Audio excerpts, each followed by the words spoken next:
முகாம்களில் கூடுகையில் கலந்து கொள்கிறதுனால நிறைய நன்மைகளை எங்களுடைய வாழ்க்கையில், இன்னும் எங்களுடைய குடும்பங்களுடைய வாழ்க்கையில், இன்னும் இந்த ஜெபத்துக்கு வருகிற அநேகருடைய குடும்பங்களுடைய வாழ்க்கையிலும் ஆண்டவர் ஏராளமான நன்மைகளை அவர் செய்திருக்கிறார். அதற்காக ஆண்டவருக்கு நாங்கள் நன்றி செலுத்தோம். ஏன்னா இங்கே நம்ம ஜெப ஐக்கியன்னு சொன்னாலே நமக்கு வேத வசனங்கள் நமக்கு கிடைக்கும்.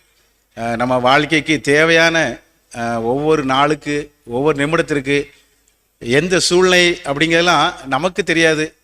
நான் தம்பி சொன்ன மாதிரி நம்ம வீட்டுக்கு போகிறோம், நாளை தினம் அதெல்லாம் நம்ம கணிக்க முடியாது. ஆனால் அந்தந்த சூழ்நிலையில் அந்தந்த நாளில் நம்ம எப்படி பேசணும், நம்ம எந்த காரியத்தை எப்படி கையாளணும், என்னென்ன செய்யணும் அப்படிங்கிறதெல்லாம் ரொம்ப தெளிவாக வசனத்தின் மூலமாக ஆவியானவர் நம்ம வழிநடத்ததை நம்ம வாழ்க்கையில் கண்டுகொள்ள முடியும். நான் கடந்த நாள்லாம் எனக்கு நேரம் கிடைக்கிற பொழுதுலாம் அந்த யூடியூப்பில் உள்ள செய்தியெல்லாம் போட்டு கேட்பேன். அதில் கிட்டத்தட்ட ரொம்ப நாளைக்கு முன்னால் செய்தி அக்கா பேசின செய்தி, அதில் எலும்பி பிரகாசின்னு ஒரு வசனம். அந்த வசனத்தை பிடிச்சிக்கிட்டேன். அந்த வசனத்தை பிடிச்சி ஜெபிக்கும் போது நம்முடைய ஆவிக்குரிய வாழ்க்கையில் ஒரு தெளிவு, சோர்வுகள்லாம் மாறிடுது. சூழ்நிலைகள் அப்படி தான் இருக்குன்னு வைங்களேன், அதை பற்றி நம்மளுக்கு கவலை இல்லை.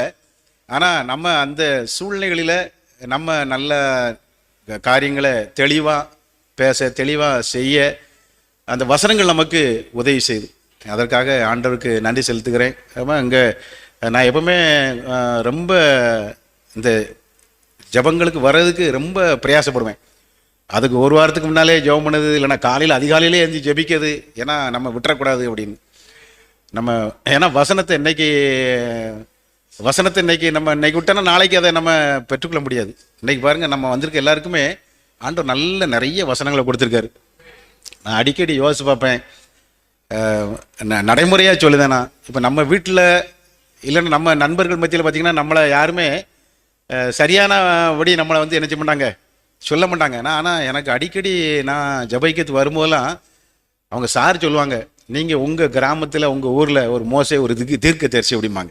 நம்ம அதுக்கெல்லாம் தகுதியாக அப்படின்னா அது கொஞ்சம் யோசிக்கக்கூடியதாக இருக்கும். நம்ம இன்றைக்கி பாருங்கள், ஜபத்தில் பாருங்கள், நம்மலாம் உட்கார்ந்துருக்கோம், நம்மலாம் சாதாரணமானவங்க, இன்னும் ஆண்டவர்கள் நிறைய வளர வேண்டியிருக்கு. ஆனால் பாருங்கள், வசனம் இன்னைக்கு தூக்கி நம்மளை அடித்து தூக்கி எறிஞ்சிருக்கு. நீங்களும் நானும் யாருன்னா எசேக்கியேல், அது மட்டும் இல்லை பிலிப்பு, பவுலு, தானியேல், சாத்ராக், மேஷாக், ஆபேத்நேகோன்னு சொல்லி அந்த வேதத்தில் உள்ள பாத்திரங்களோட நம்ம ஒப்பிட்டு நம்மளை சொல்லுதாங்க, ஜபிக்காங்கன்னா அது எனக்கு இங்கே வந்த பிறதான். யாருமே இப்படிலாம் நம்ம வீட்டில் உள்ளவங்களோட நம்மளை நினைச்சு